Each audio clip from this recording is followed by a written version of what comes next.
Welcome everyone to Enigmas of the Caribbean. This is your friend Damien here on Enigmas of the Caribbean TV, where today I'm going to present and we're going to talk about something very, very interesting, some documents that were declassified by the FBI, which revealed the famous case of animal mutilations.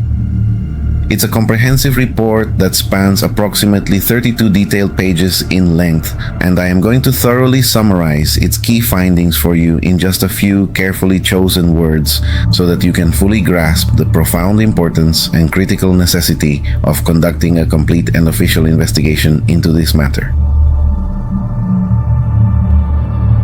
This particular case of animal mutilations, a truly perplexing phenomenon, sparked a significant amount of rumors and indeed many elaborate conspiracies.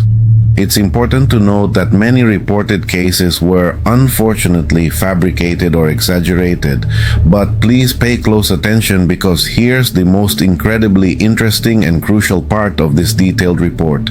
Even though there were a considerable number of outright lies and some genuinely real unsettling events, this official report explicitly states that they openly admit there were undeniable scenes. In other words, there were indeed legitimate cases, just like I've consistently and repeatedly mentioned to you in the past. When it comes to these highly selective and often bizarre cases, there are very specific instances where it becomes extraordinarily difficult, if not almost impossible, to accurately determine what could have precisely happened there, and I am absolutely going to provide you with all the intricate details, because that, my friends, is precisely where it truly gets profoundly interesting. The investigation is the hottest part of this report. Obviously, when you truly don't know what exactly you're dealing with, you inevitably end up asking yourself a significant number of questions. Okay, so if in this specific and particular case something significant happened, what precisely was it? Let's take a moment to talk a bit more extensively about what actually happened so you can get a much better and clearer idea of what I'm genuinely trying to convey and say. Obviously, I have carefully made a comprehensive summary so you can much better understand the intricacies of this particular case. Right now, due to public pressure and reports from ranchers and police, the FBI officially began investigating these types of cases in 1979.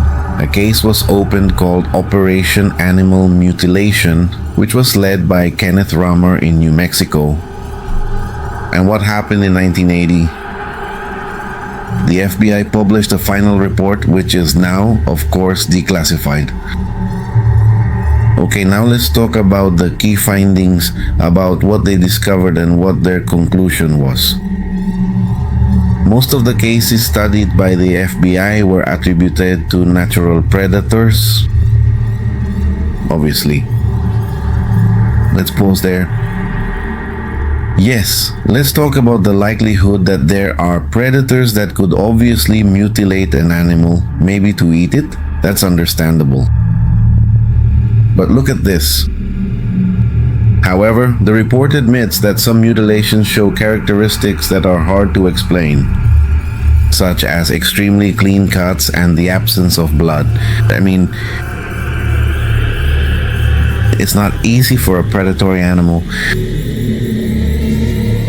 to attack another animal or maybe make some kind of cut and be so precise and not leave any blood. So this is where those specific cases come in. What happened? This means that something is going on. A predator didn't do that. Now, nevertheless, after all this hard work the FBI did, they didn't find any conclusive evidence of a government conspiracy or extraterrestrial activity. Although they acknowledge, listen to this, they acknowledge the large number of rumors and theories, thank you, that were circulating. So what happens? If one person mentions it to me, two people mention it to me, well, you start to doubt. But if there's already one person here, another person over there, in another area, then things change. Because if you're telling me that in different places in X area, and not just Puerto Rico, this also happened in Argentina, in different places around the world, Obviously, according to what's being said, everything originated in Puerto Rico. That's a fact. You can't take that away. I remember those news stories were incredible. Now let's carefully look at the compelling theory, what the prominent ufologists and researchers say. Many respected ufologists and numerous eyewitnesses claim that these mysterious documents clearly show significant signs. Indirect signs of extraterrestrial involvement. So why is this being mentioned? The thing is, when you have an animal, you see a precise mutilation with no blood left behind, you start to wonder, how did this happen? I mean, even a highly skilled expert in the field of forensics, you absolutely have to carefully consider the many intricate and complex factors that could potentially be involved in such a situation. Time. This happens in the blink of an eye. This isn't something that happens spontaneously, and that's why many people thought I was skeptical about these kinds of things. And I'm not skeptical. There were many people who made up stories. But today I'm talking to you about the root of what's happening with this. This really was true. This is where things get interesting, of course. But remember something, there are many people who like to take advantage of the moment, and that's why I was very, very precise about that. But today I'm speaking to you with the depth of logic. What happens if it does happen and you come across a case like this, and when you see the conditions and when you look at the factors of time and place, and something like this happens to you, even in remote places, I mean, it's not easy. I mean, it's really hard for it to be something from this world. Now, let's go this way. Let's talk about the precision of the cuts. As I told you, the selective extraction of reproductive organs, tongues, eyes, and anus. I mean, that always happened. I mean, there are so many things that make you think, like the extraction of organs. What makes you think? A significant number of people also mention those individuals who are involved in satanic cults, those who have formed a distinct and secretive group, but obviously going back to what actually and truly happened in this particular situation. Even if it's a cult, even if it's whatever, for something like that to happen with that kind of precision, guys, it's really difficult. That's really difficult. Not even an expert could do it. So there's something very important and quite significant that happens when these cattle are attacked by predators. It's always attributed to people seeing strange lights in the area. I mean, always, let's put it like this, as if a spaceship were arriving, they release these creatures. Well, I understand that it can't be just one creature, there must be several. They release these creatures, they do what they're going to do, and then they come back and collect them. That's why, when you try to find or look for evidence, there isn't any, it doesn't exist. All that's left is the scene itself, with whatever surprises you with what happened.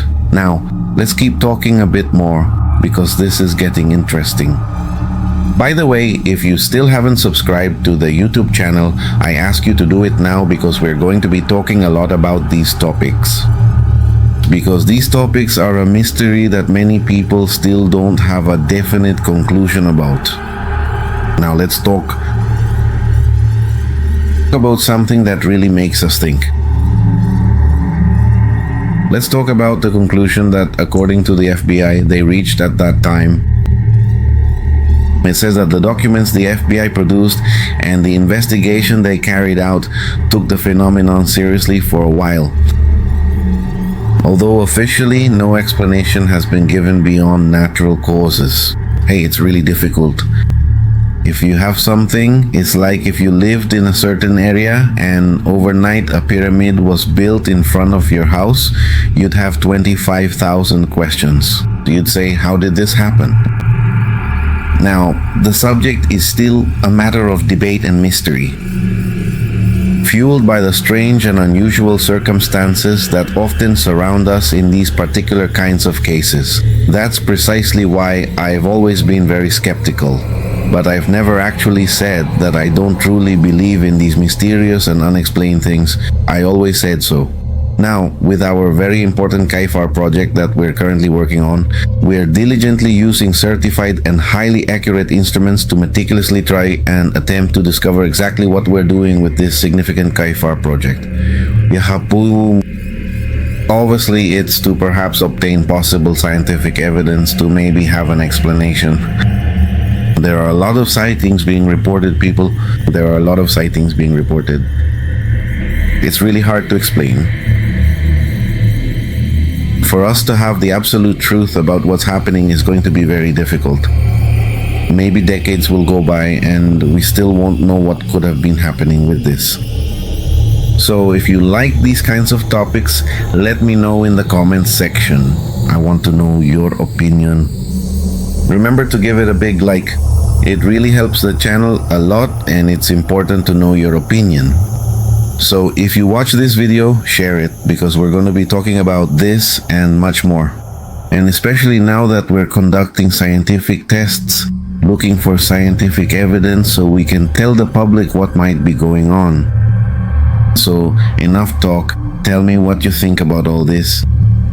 I'll see you in the comments. We'll see each other in the next video.